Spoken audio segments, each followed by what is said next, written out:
Hey there, hi, welcome to the channel. I am Garrett, and in this video, we are talking all about the basics of how to decorate your living room. And the first topic we are talking about is actually going to be your seating. And why is that? Because we're not just standing around here in the living room doing nothing. We're sitting around here and we're doing nothing. I don't recommend you get a furniture set. I think you should view these more as a collection of items that are the same style but different sizes. So pick the ones that work best for your space. And that doesn't mean you can't go to a normal furniture store and look at furniture sets, but it doesn't mean you absolutely have to get the sofa, the love seat, and the matching chair. You could get the sofa and just the chairs, or you could get a sofa and chairs from a different set or a love seat if that works best for your space. Most great designers don't use furniture sets, so definitely be on the lookout for what you can do to mix some different pieces together, like a sofa and chairs, like end tables, a coffee table, even consoles, side tables, and credenzas. You can layer different things together if they have similar elements or tones,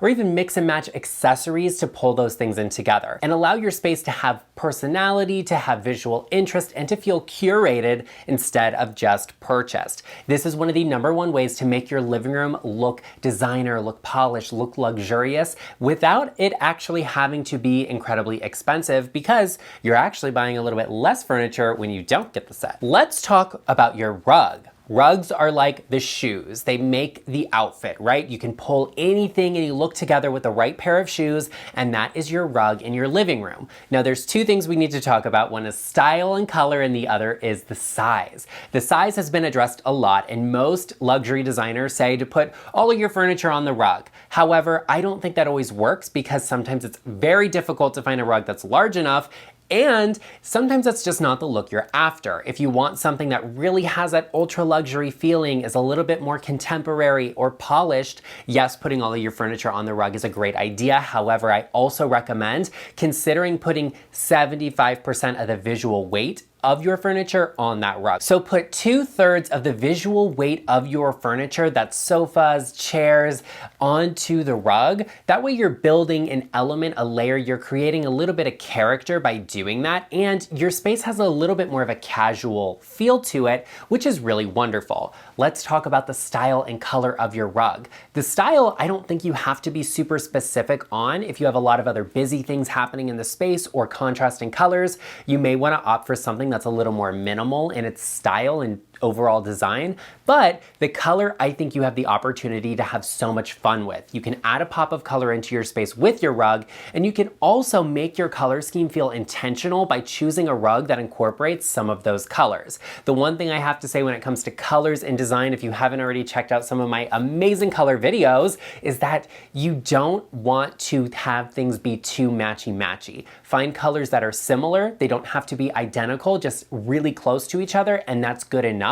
to build some depth and character. Even variations on the same color can be really wonderful layered together. Look for all of those features in your rug to build and develop a color scheme into your space. It will feel intentional, it'll feel layered and wonderful, and you can actually use a lot of really fun, bold, contrasting colors, and by using them in a way that is very cohesive throughout the space, they will not feel overwhelming, and that is essential to a luxurious feeling space. The #1 thing we talk about in the comment section when it comes to a living room is definitely television placement. And one of the most controversial comments I get is that TV should not go over the fireplace. And while maybe that's not controversial for everyone, for some people it is, and that's absolutely fine, but let's talk about where to put your TV in your living room. When it comes to your television, you want to be able to see it and enjoy it, and you don't want to have to be like going in all sorts of different directions and laying in uncomfortable positions to be able to see it. So it's essential that you have that TV in the right spot. Typically, I recommend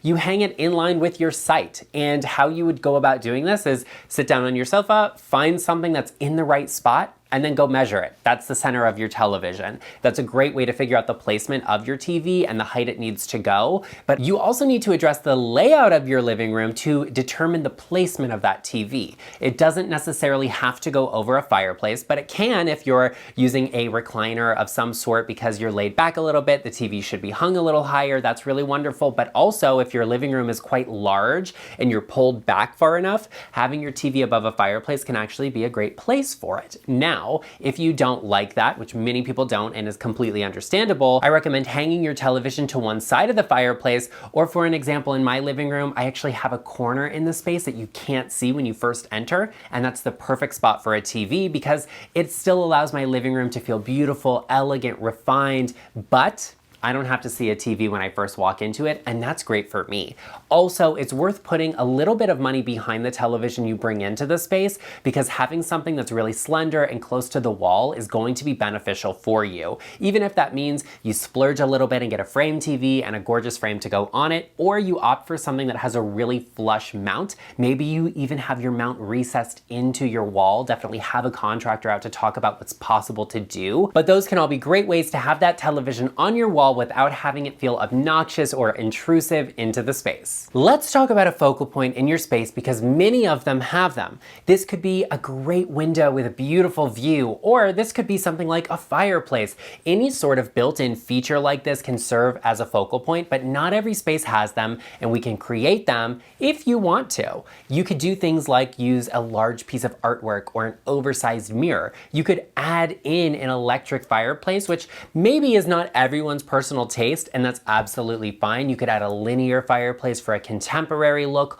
All of these things can be great. But you can also use your television as a focal point if you're designing a space that's a little more casual. Designing your space around a focal point, though, is the easiest way to determine the layout. And those focal points can serve as a great grounding element in the space to focus the eye and the attention before your eye starts to move around the space. It can be a great resting moment, which is wonderful to have. Be sure you're thinking about where the placement of all these things are. Your TV doesn't have to go above the fireplace. It doesn't have to be the focal point, but it also can be if you want it to be. Be sure you're looking out for how to take the fullest advantage of the best features you have in the space. One of the essential features that you need to consider bringing into your living room whenever you are designing any space really is lighting. Lighting is key to making the environment feel wonderful, feel beautiful and relaxing, to feel inviting, welcoming, and warm. You can completely transform a space just through using lighting, and designers love to use layered lighting in spaces. I would say put that overhead light on a dimmer. As a matter of fact, any of the wired in lighting features in your home should probably be on a dimmer. You also want to have layered sources of lighting.